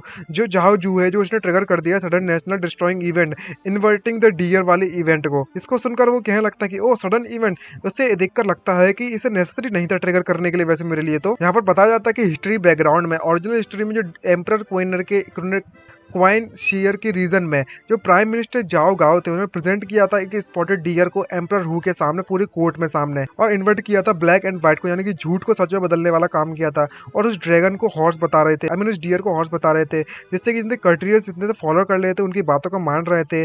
और उसके बाद जो एम्परर हू है की जो अथॉरिटी वो ग्रेजुअली पूरी तरीके से डाउन होती गई और जाओ गाओ के जो हैंड्स थे उसके कारण उनका कंट्री डिस्ट्रॉय हो गई। और उसका जो इवेंट की कंडीशन थी वो तुमने मैच कर ली है सारी की सारी। इसको देखकर एमसी खुश होता है और कहने लगता है कि जाओ जियो तुमने वाकई में फाइनली मुझे एक बढ़िया सरप्राइज दे ही दिया है। अब जबकि आ चुका है एक नई परफॉर्मेंस के बारे में, अब समय आ चुका है तो ठीक है गाइस। और भाई इसकी स्माइल देखकर तो मैं भी कहीं बौखला गया पूरा। तभी उनका जो डिवाइन बीस्ट होता है यानी कि वो मगरमच्छ वो जोर जोर से चिल्लाने लगता, मुंह फाड़ फाड़ कर घुर्राने लगता है। तो हमारा एमसी को बिल्कुल भी कोई इंटरेस्ट नहीं आता। जब वो उस पर अटैक करने वाला तो सिक्योरिटी गार्ड उसे पकड़ लेते हैं और सारे के सारे मिनिस्टर जोर जोर से हंसते हैं। तो एमसी कहने लगता है कि लौट जाओ, आखिरकार जो प्रीसियस आइटम है वो किसी भी ऑस्पिशियस ब्लू ड्रैगन के तरह तो बिल्कुल भी नहीं लगता। तो मुझे मुस्कुराता और कहने लगता कि ये जो लड़का है वो वाकई में मेरे जाल में फंस चुका है। देखो मैं किस तरीके से मैनिपुलेट करता हूँ। तो वो नट एक्टिंग करने लगता है और कहने लगता कि ओ डियर मिनिस्टर, क्या वाकई में आप सभी को नहीं लगता कि ये डिवाइन बीस्ट है? क्या मुझे कोई बता सकता कि ये ब्लू ड्रैगन है या नहीं? सारे के सारे मिनिस्टर उसी का साथ देते हैं और कहने लगता है कि ये क्लियरली में एक ब्लू ड्रैगन है। मैंने देखा है फॉर्च्यून इसका काफी अच्छा है। जब मैं ट्रेवल करने में लगा तो ईस्ट सी आइलैंड पर, तब मैं काफी छोटा था, तब मैंने इसे देखा। तो लॉर्ड जो भी कहने में लगे हुए हैं ये सब कुछ सच है। एंसेस्ट्रल बुक में ये पास डाउन किया गया है और जो बताया गया था हमारी फैमिली में, ये सी एंड माउंटेन क्लास में बताया गया है कि ये ब्लू ड्रैगन इसी तरीके से दिखता है। और सभी के सभी लोग इस बात से एग्री हो रहे होते हैं कि इसकी झूठ को सच बदलने के लिए। यहाँ पर फैटी काफी खुश होता है इस बात को सुनकर और क्या लगता है कि मैंने ओपनली इस इंपीरियल अथॉरिटी को और उसके रूल को पूरी तरीके से डिफाई कर दिया है, मना कर दिया है। और ये वाकई में किसी ट्रेजरी एक्ट से कम नहीं है। अब देखता हूँ कि तुम इस एक्टिंग को कैसे झेलते हो। तभी एमसी भी मुस्कुराता और कहने लगता है ग्रेट, परफेक्ट, वंडरफुल, तुमने काफी अच्छे तरीके से काम किया है। तुम सभी के सभी लोग जिस तरीके से डिस्गस्टिंग लुक्स तुम लोग यहाँ पर बनाने में लगे हुए बिल्कुल भी पसंद नहीं है। जब हमारा एमसी अपने मन में खुश हो ही रहा होता तभी ये देखकर शौक होता कि अब कौन चिल्ला रहा है बे, किसकी इतनी हिम्मत आ चुकी है जो मेरे अलावा चिल्लाने में लगा हुआ है। और पता चलता है कि इसमें चिल्लाने वाला कोई और नहीं बल्कि में उसकी सारी की सारी कंक्यूबाइंस होती है, कैरी होती है कि आखिरकार इस जैसा अगली क्रीचर देखने वाला पॉसिबली ऑस्पिशियस ब्लू ड्रैगन कैसे हो सकता है। एमसी शॉक और कहने लगता है कि मैंने पूरी तरीके से मिसकैलकुलेट कर दिया, मिसकैलकुलेट। बट फॉर्चुनेटली मेरी किस्मत अच्छी है कि यहाँ पर सिर्फ और सिर्फ एक ही लड़की है और वो जाओ शू को अपने पास बुलाता है और उसे एक्शन में समझाने की कोशिश करता है कि तुम्हें लगता है कि यहाँ पर तुम्हें कुछ कहना चाहिए। लेकिन जाओ से पूरी तरह से कंफ्यूज होती है और सोच रही होती है कि मैं यहाँ पर क्या कहूँ। तो एमसी कहने लगता है कि मैं तुम्हारे विचारों को सुनना चाहता हूँ। जो सामने जो लोग दिखाने में लगा हुआ है जो फैटी जू वो वाकई में एक ऑस्पिशियस ब्लू ड्रैगन है या नहीं है। इस क्वेश्चन के साथ इस पार्ट को मैं यहीं पर एंड करता हूँ। उम्मीद करता हूँ कि वीडियो आप सभी को पसंद आई होगी, तो चैनल को सब्सक्राइब, वीडियो को लाइक करना मत भूलिएगा और कमेंट करके जरूर बताना कि आखिरकार आपको ये पसंद आया नहीं आया। नेक्स्ट एपिसोड में पता चलेगा कि आखिरकार इसका क्या जवाब रहने वाला है। तो आज के लिए इतना ही, मिलते हैं नेक्स्ट वीडियो में। Bye bye and signing out.